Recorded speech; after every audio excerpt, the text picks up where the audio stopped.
So, in Rome, we learned that with cheap government-issued money, the Roman Republic flourished, but under gold money, it perished.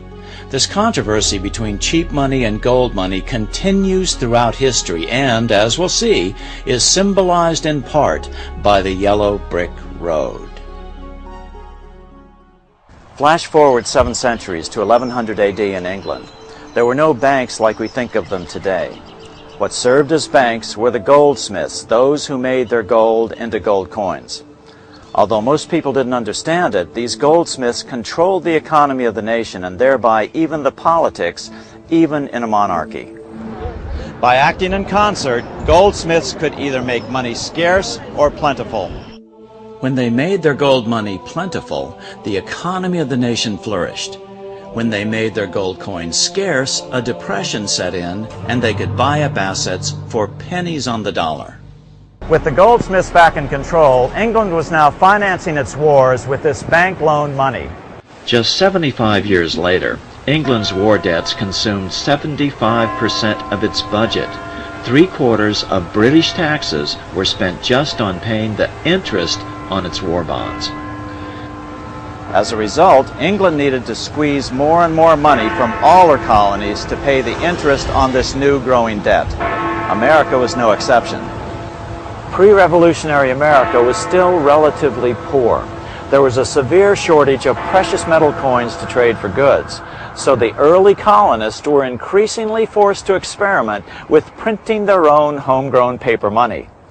This paper money was called colonial scrip. Colonial scrip was a dangerous concept for bankers. It broke the colonies free of the privately owned central bank system where money had to be created by banks and then loaned to governments. As Franklin put it, in the colonies, we issue our own money.